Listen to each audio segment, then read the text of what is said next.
So gravel bike versus mountain bike hardtail. Which is better, which is faster, which is the one for you? Well, in this video, I'm going to explore both options on my local trail and do some time testing. So, which is better, a gravel bike or a hardtail mountain bike? And which is faster? Well, I'll reveal the results of my time testing on a 28-kilometre route here in the Cotswolds at the end of the video, so make sure you keep watching to find out which of these two bikes is faster. But before then, I want to talk about the differences between the two bikes and try and help you choose which bike might be suitable for you. And the reason for this comparison is basically any time a new gravel bike is launched, many people come out and say, well, just buy a hardtail mountain bike, it's a better choice. But is it really? Well, I think there's a lot to discuss here, so let's dive in. And for the purposes of this video, I use my very own Fairlight Seacan, a typical gravel bike with 44mm wide tyres, and there's a video on this linked in the card above, and my 7-year-old Alloy 29er Canyon hardtail. So let's dive in. So here we are out in the middle of the Cotswolds on my local lunchtime gravelly mountain bike loop. What the differences really come down to is how technical and how rough your terrain is, and also the speed you're attempting to ride. And simply put, at lower speeds and the more technical the trail, the better the mountain bike does. The wider handlebar, the higher front end with that suspension fork, and your weight bias towards the back of the bike makes it much easier to throw the bike around the corners, just much more nimble and agile on twisty single track. And when the trail gets rough with roots and rocks, the geometry again helps you. Your weight isn't so far over the front, got quite a high front end, and of course you got 4 inches of cushy suspension up front and bigger tyres. Another key difference is in gearing.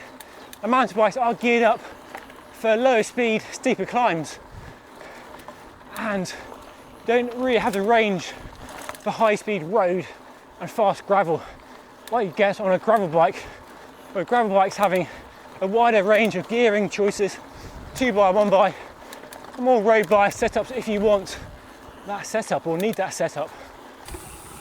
The handlebar position, the aggressive geometry, your weight is pivoted over the front of the bike quite a bit, so you can really get on the power, stay on the gas more easily than the mountain bike.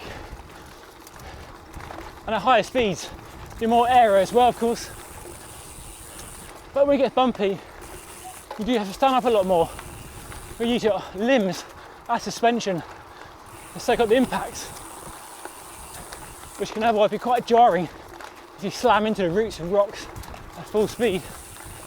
On the road, there's no doubt about it. Clearly, the gravel bike is faster rolling tyres, more aggressive geometry, and the handlebar providing 3 positions.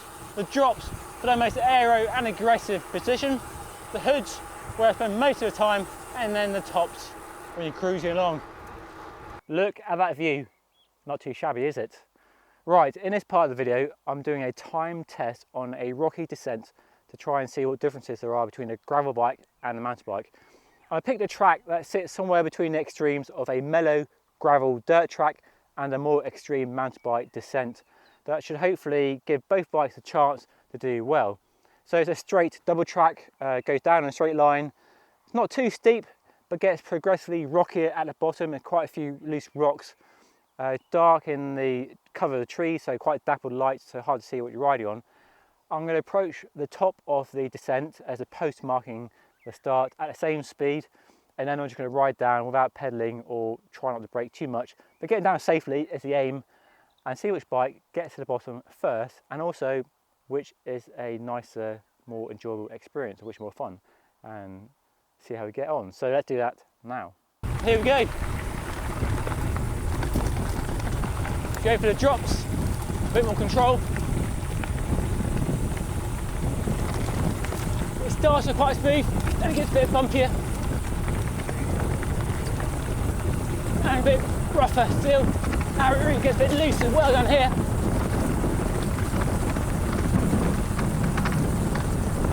Rocky section there. Oh crikey, I can't see anything. Oh, cool.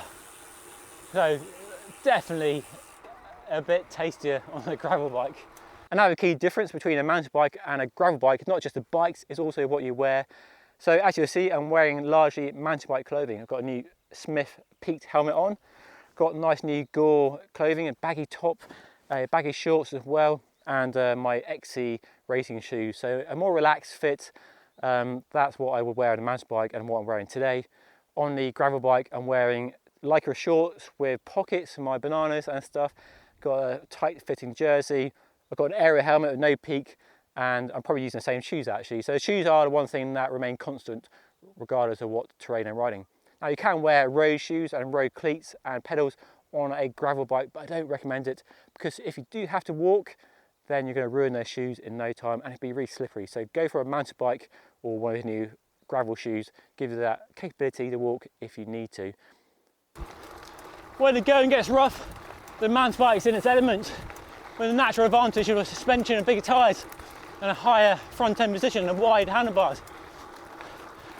But on smooth tracks at higher speed, the gravel bike definitely claws back time and it's just so fast. Now I know this is less gravel, a more loamy single track with roots to contend with, and it's definitely where mountain bike has the obvious advantage. But you'd be surprised how good a gravel bike is. Another benefit of a mountain bike is of course that suspension fork on the front, which does add cost and complexity in terms of maintenance, but right now it's adding a lot of extra cushioning and it means I can keep the power on. The gravel bike is a bit sketchy along here, even with wide tyres they're still narrow compared to a mountain bike. But you'd be surprised how good a gravel bike is. These WTB Radler tyres give good grip. My Fairlight handle as well. Nice and nimble in the corners. What you can't do is push it quite as much as you can in the corners on the gravel bike compared to the mountain bike. It is amazing what you can get away with these tyres. But what are they, like half the size of the mountain bike tyres?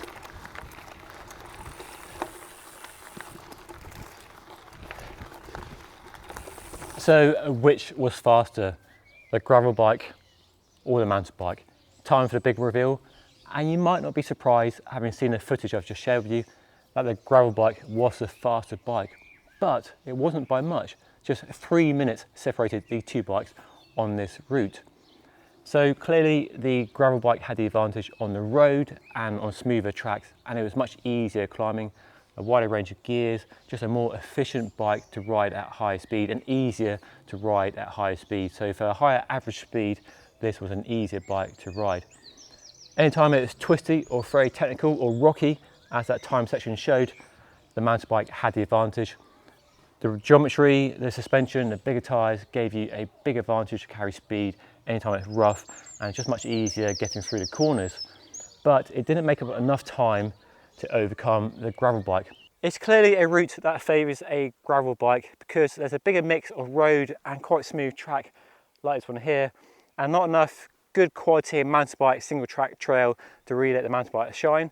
So for me, this route definitely favours a gravel bike because it does everything really well and it's not too out of depth on the more technical trails, the steeper trails that do go down on this route, but there's not much in it. I'm having fun on both bikes, and I think that's really important to get across, that no matter the bike you choose, they're both really good fun. And clearly, if I replicated this test somewhere else in the UK or the world, I might get a very different outcome. The mountain bike would be a better choice somewhere like the Peak District or the French Alps, where the terrain is much more technical, and the mountain bike would be a more obvious choice.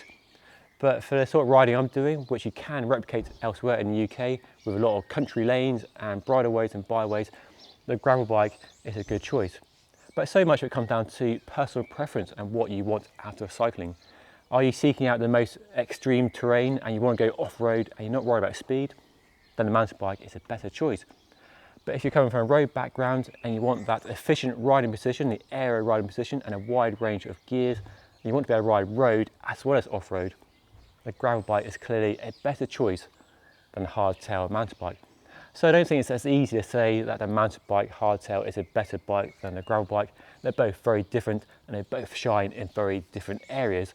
And that is key when you're deciding what is the right bike for you, whether you should buy a new gravel bike or whether you're better off on a hardtail mountain bike. So hopefully this video gives you something to think about when you're considering what bike to buy this year. And I'm sure you've got loads of questions, so don't hesitate to get down in the comment section below and ask away. But that's all for now. I hope you enjoyed watching the video and found it informative and useful perhaps. And if you did enjoy it, make sure you hit the like button and also hit that subscribe button down below if you haven't already. Loads more tech and loads more bike reviews coming up soon. And with all of that said, it just leaves me to say thank you for watching. I'll see you again soon.